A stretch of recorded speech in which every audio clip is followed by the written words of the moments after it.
South Korea में लोग मर रहे हैं। साउथ कोरिया का फर्टिलिटी रेट 0.8 था, जो दुनिया का सबसे लोएस्ट फर्टिलिटी रेट है। South Korea has beaten its own record in having the world's lowest birth rate. South Korea ही नहीं, नॉर्थ कोरिया में भी किम जोंग उन रो रो कर अपनी जनता से पॉपुलेशन बढ़ाने को बोल रहा है। 명심하고 자녀들의 첫째가는 교양자로서의 본분을 다해왔다. चाइना में भी बर्थ रेट बहुत तेजी से घट रहा है। ये प्रिडिक्ट किया जा रहा है कि सेंचुरी के एंड तक चाइना की पॉपुलेशन आधी हो जाएगी। China, news that the country is falling behind. China's birth rate hit a record low in 2023, and that's contributed to the country's overall demographic problems. Birth rate एक बहुत ही ज़्यादा important चीज़ है। Young लोगों के बिना कंट्री पूरी तरीके से तबाह हो सकती है। तो चलिए जानते हैं कि पॉपुलेशन डिक्लाइन का रीज़न क्या है। आखिर क्यों डेवलप्ड नेशन में फर्टिलिटी रेट बहुत तेज़ी से घट रहा है? क्या इससे ह्यूमन सिविलाइजेशन कोई डेंजर में है? साउथ कोरिया कई टाइम से एक कंजर्वेटिव नेशन था। वहाँ पर आपकी शादी एक पर्टिकुलर एज से पहले हो ही जानी चाहिए, और इंडिया की तरह ही वहाँ पर शादी घर के बड़े एल्डर्स डिसाइड करते थे। लेकिन जैसे जैसे ये देश डेवलप होने लगा, वैसे वैसे यहाँ की आइडियोलॉजीज भी चेंज होने लगी। यहाँ के घरों के दाम बहुत तेजी से बढ़ने लगे। साउथ कोरिया के ज़्यादातर लोगों को अपने कैपिटल सोल में ही रहना है या फिर उसके आसपास इलाके में रहना है, इसलिए यहाँ के घरों की प्राइसेस बहुत तेजी से बढ़ने लगे। आज सोल का एवरेज अपार्टमेंट लगभग $1 मिलियन का आता है।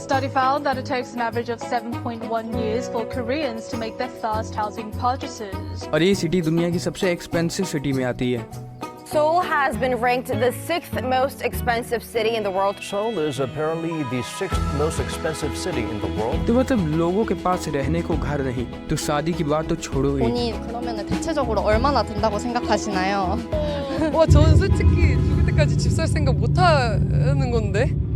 एक स्टेबल पॉपुलेशन के लिए लगभग 2 बच्चे एवरेज होने ही चाहिए, लेकिन साउथ कोरिया के केस में ऐसा बिल्कुल भी नहीं है। इसलिए प्रेडिक्ट किया जा रहा है कि सेंचुरी के एंड तक साउथ कोरिया की पॉपुलेशन आधी हो जाएगी, जिसकी वजह से सीधा इम्पैक्ट इनके इकोनॉमी पर आएगा, जो पूरी तरीके से ठप हो सकती है।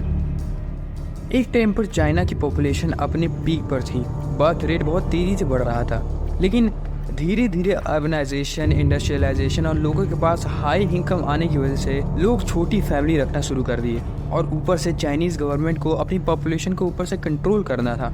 इसलिए उन्होंने एक डिस्ट्रक्टिव पॉलिसी अपनाई, जो कि है 1 चाइल्ड पॉलिसी, जिसकी वजह से आज इनकी पॉपुलेशन बहुत ही तेज़ी से गिर रही है। जहाँ पर इनका आज फर्टिलिटी रेट 1.16 है, जो कि जापान जैसे देश से भी कम है।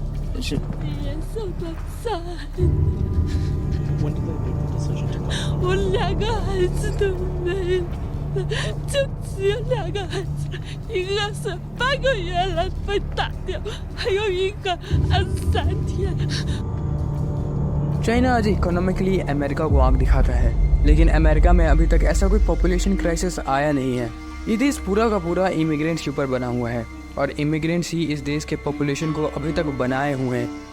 दुनिया में हर जगह फर्टिलिटी रेट बहुत तेज़ी से गिर रहा है, लेकिन कुछ ऐसे देश हैं जहाँ पर फर्टिलिटी रेट अभी भी हाई है।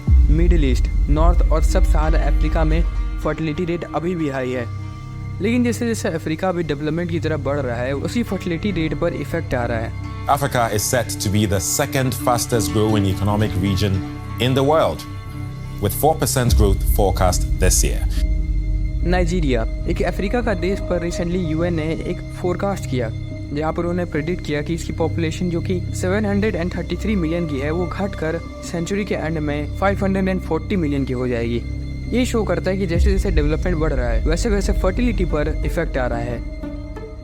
कई सारे लोगों को लग सकता है कि कम लोग रहेंगे तो सिविलाइजेशन और बढ़िया हो जाएगा, हम रिसोर्सेज को और अच्छी तरीके से इस्तेमाल कर सकते हैं, लेकिन ऐसा नहीं है। अगर एक सिविलाइजेशन या फिर सोसाइटी को फंक्शन होना है तो उसको यंग लोगों की ज़रूरत है, क्योंकि बूढ़े लोग रिटायर हो जाते हैं और फिर पेंशन और हेल्थ केयर पर रहते हैं, और वहीं पर यंग लोग ब्राइट और फ्रेश माइंडेड रहते हैं। आज के समय यही प्रॉब्लम कई सारे रिच कंट्रीज के साथ है, जहाँ पर बूढ़ों की मात्रा कई गुना ज़्यादा है।